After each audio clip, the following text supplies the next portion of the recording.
Salam əziz abituriyentlər. Bu videonu çəkməkdə məqsəd sizlərə az da olsa yardımcı ola bilməkdir. İlk öncə onu xatırlatmaq istəyirəm ki, imtahan sizin dəyərinizi ölçmür.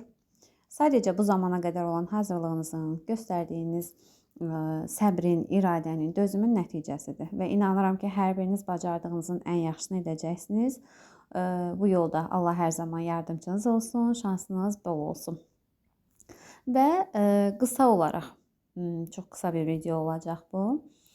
Belə deyək, imtahan öncəsi biz imtahan günündə nəyi necə idarə eləsək, həm zamanımız səmərəli olar, həm həyəcanımızı idarə etmiş olarıq. İlk öncə imtahana gedərkən imtahan üçün zəruri olan sənədlər, şəxsiyyət vəsiqəsi, imtahana buraxılış vərəqəsi, qələm, karandaş, mütləq bunlar hər biri üzərimizdə olsun. Yəni əsas məsələ sənəd məsələsidir və imtahan binasına vaxtında daxil olmaq mütləqdir. Oturarkən yerimizə mütləq diqqət edək ki, görək uyğundur sıra, yer olaraq. Sonradan hər hansı problem yaşamayaq. Və artıq imtahan prosesi başlayanda nəzarətçi sizə məlumat verəcək. Saatı istədiyiniz vaxt soruşa bilərsiniz nəzarətçidən, o sizi yönləndirəcək. Adətən otaqda saat olur, olmasa belə balaca, yəni ənənəvi saatlardan, qol saatlarından istifadə edə bilərsiniz. Cavab kartı və imtahan kağızı sizə paylanıb, artıq imtahana başlayırsınız. İstənilən bir imtahanda, istənilən yaşda bir imtahana daxil olarkən həyəcanlanmamaq mümkünsüzdür. Ona görə ilk başlarda həyəcan normaldır. Bu sizi heç bir halda daha da belə panika halına gətirməsin. Sadəcə əsas məsələ həyəcanı idarə eləməkdir. Bəli, imtahandır.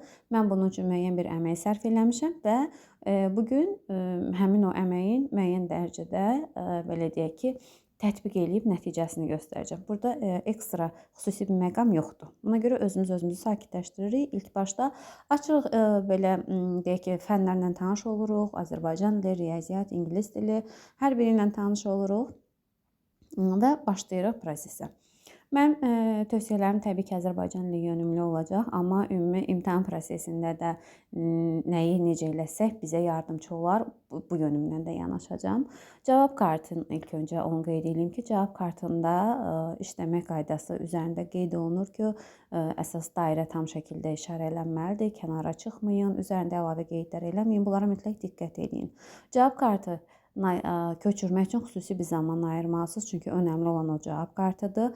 Ola bilər ki, siz imtahan vərəqinə düzgün yazasınız, sınaq vərəqinə, amma ora köçürəndə yanlışlığa yol versək və yaxud da ki, belə deyək ki, ora köçürməsək, onun heç bir əhəmiyyəti yoxdur. Ona görə onu lap son məqamlara çox az bir zaman saxlamırıq.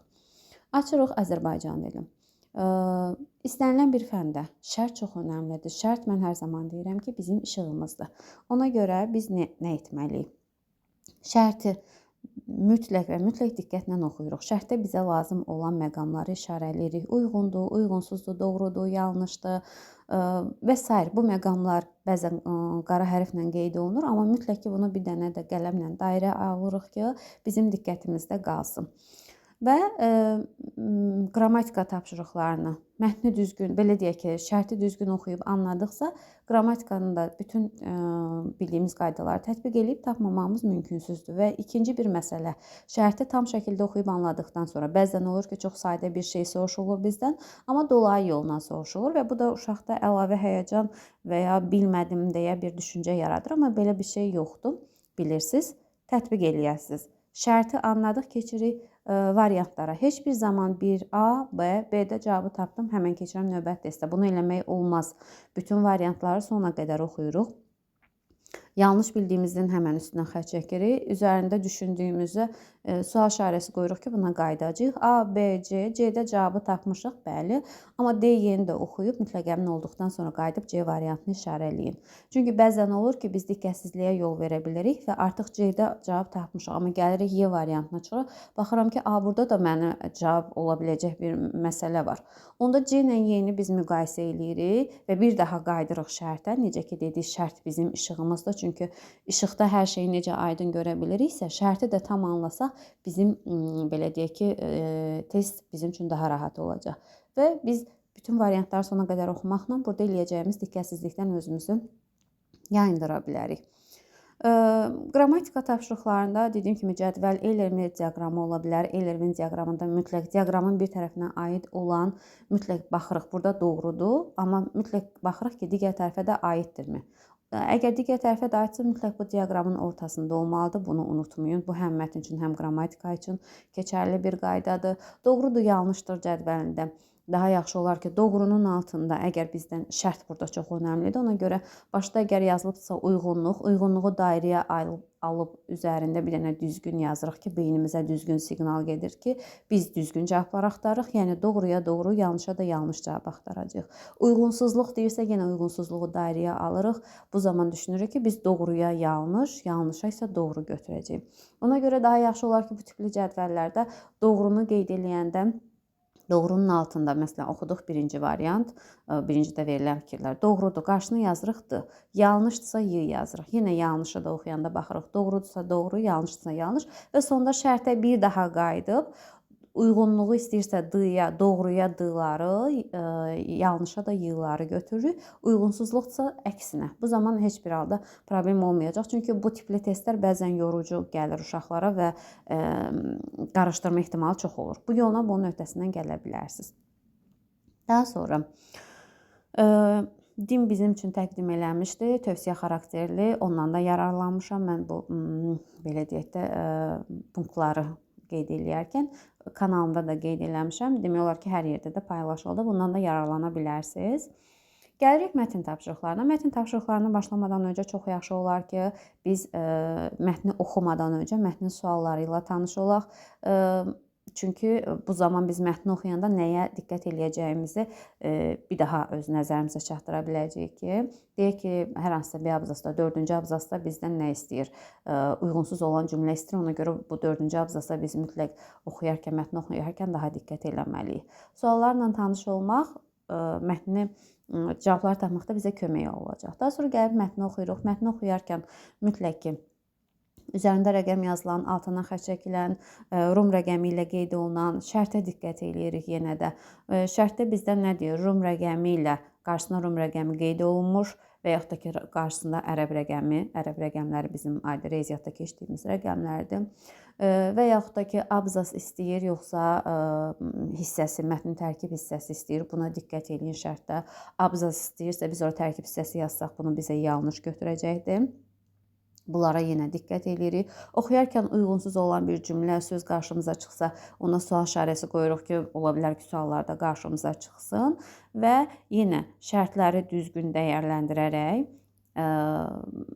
şərti yenə əsas məsələ düzgün anlayıb, gəlib mətndən cavabı da tapıq özümüz özümüzə sübut etsə heç bir çətinlik olmayacaq. Çünki mətn çox möhtəşəm bir tapşırıqdır. Nəyə görə? Çünki bizə verilən mətnin içərisindədir bütün cavablar. Burada heç bir halda bizdən öz şəxsi fikrimiz istənilmir. Xüsusən əsaslandırma, əlaqələndirmə testlərində uşaqlar bu yanlışlığa yol verirlər ki, öz fikirlərinə, məsələn, deyək ki, su həyatdır fikrini deyir mətndən əlaqələndir. Uşaq burada öz şəxsi fikrinə heç vaxt istinad eləməməlidir. Mətnə əsaslanmalıyıq. Mətndə suyun hansı nöqteyi nəzərdən bizə faydaları və ya onun qorumağın yolları və s. göstərilibsə, biz onları əlaqələndirməliyik.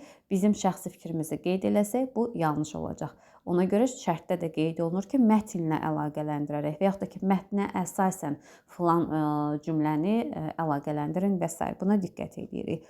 Ona görə bundan əlavə həqiqi məcazi məna, mütləq ki, məcazidirsə məcazi, həqiqidirsə həqiqi. Bu artıq 11-ci siniflərdə biraz daha fərqli olur.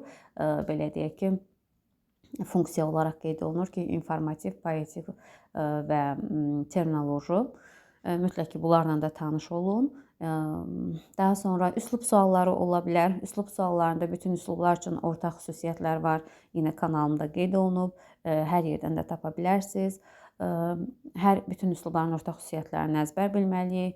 Hər bir üslubun özünün xüsusiyyətlərini düzgün şəkildə və ya sırf hansısa bizə qeyd olunan mətndə olan xüsusiyyəti istəyirsə, yenə də bunu sırf mətndən əsaslandırmalıyıq.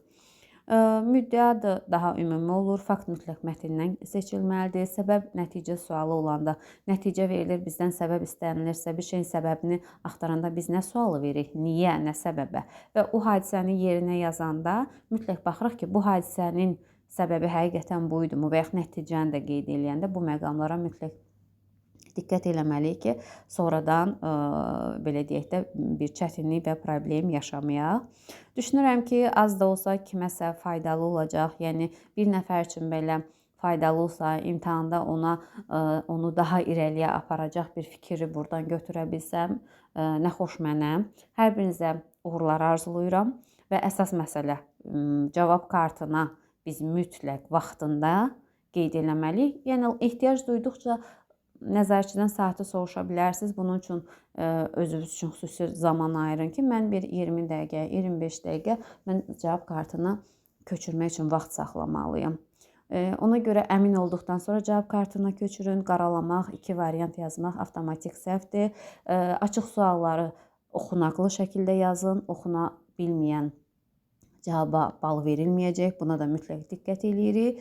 Bir də qeyd eləmək istədiyim bu həqiqi məcazi məna və yaxud da ki, bəzən qarşılığı istəyir. Onda mütləq nitq hissəsinin, yəni qrammatik mənanın qorunmasına da diqqət eləyin ki, çünki nitq hissəsi olaraq fərqli, məsələn, duz sözüdürsə, isim olaraq verilib, onun duzlu olaraq qarşılığını yazsaz, məcazi məna və ya həqiqi mənada bunu yanlış götürəcəklər. Buna diqqət eləyin. Hər birinizə uğurlar arzulayıram. İnanıram ki, hər biriniz bacardığınızın və çalışdığınızın ən yaxşı nəticəsini göstərəcəksiniz. Allah yolunuzu və zehninizi açıq eləsin. Uğurlar hər birinizə.